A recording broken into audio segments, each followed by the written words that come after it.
Chocolate cake এটা কিন্তু দোকান থেকে কেনা না, এটা আমার নিজের হাতে বানানো। আর কিভাবে বানালাম আপনাদের সাথে কিন্তু সেটা আজকে শেয়ার করব। আশা করি সবাই অনেক, অনেক ভালো আছেন। আলহামদুলিল্লাহ আমিও যথারীতি ভালো আছি। আর ভালো আছি বলে এত সুন্দর একটা কেক বানাতে পেরেছি। আর সেটাও আপনাদের মাঝে শেয়ার করতে এসেছি। তো প্রথমেই আমি ডিমের মেরাংটা বানিয়ে নিয়েছিলাম। তার সাথে শুকনো উপকরণ অ্যাড করে দিচ্ছিলাম আর কি। তো আলতো হাতে শুকনো উপকরণ মানে চকো পাউডার সহ গুঁড়ো দুধ, চকো পাউডার সব কিছু আমি একদম সুন্দরভাবে মিক্স করে নিলাম আলতো হাতে। তারপর মোল্ডে ঢেলে দিলাম। আমার ব্যাটারটা রেডি হয়ে গিয়েছিল। বাটার পেপার বিছিয়ে দিয়ে সুন্দরভাবে মোল্ডে ঢেলে দিলাম। আর এটাকে আমি ওভেনে বসিয়ে দিলাম 40 মিনিটের জন্য।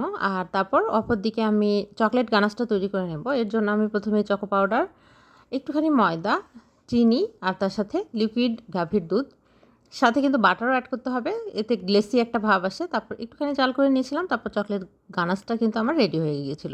অপরদিকে আমার 40 মিনিট পরে কেকটা কিন্তু মোল্ড আউট করে নিয়েছিলাম। সুন্দর একটা স্পঞ্জ কেক কিন্তু রেডি হয়ে গিয়েছিল, চকলেট স্পঞ্জ কেক। আর এটাকে আমি 3 লেয়ারে কেটে নিলাম।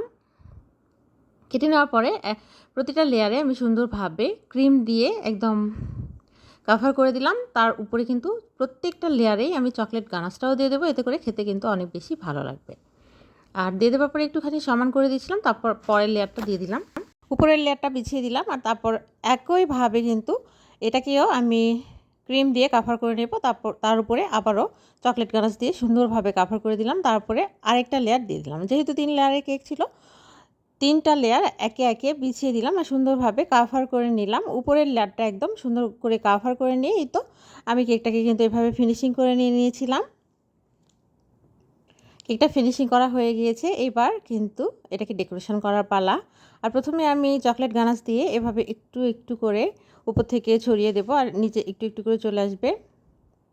তো পুরাটাই আমি এভাবে কাভার করে নিয়েছি। তারপরে কিন্তু গোলাপের মতো করে শেপ দিয়ে আমি ফুল করে নিয়েছি চতুর্দিকে। আর তার মাঝখান থেকে আমি আবারও গানাশ দিয়ে দিব, চকলেট গানাশ।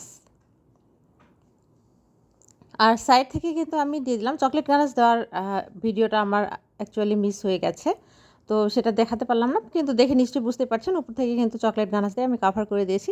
আর নিচে আবারও একটা স্টার নজল দিয়ে আমি সুন্দরভাবে ফুল ফুল করে নিলাম নিচে। তো দেখতে কিন্তু অনেক ভালো লাগছে। আর উপরে দেখে নিশ্চয়ই বুঝতে পারছেন যে আমি চকলেট গানাশ দিয়ে কাভার করে নিয়েছি। আর দেখতে কিন্তু অনেক বেশি লোভনীয় লাগছে।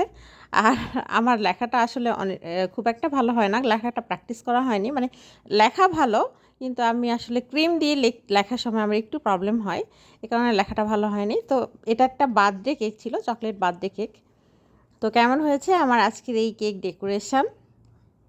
আমার কাছে তো অনেক বেশি ভালো লেগেছে, খেতেও কিন্তু অনেক বেশি সফট আর ইয়াম্মি হয়। আজকের মতো বিদায়, আল্লাহ হাফেজ সবাইকে।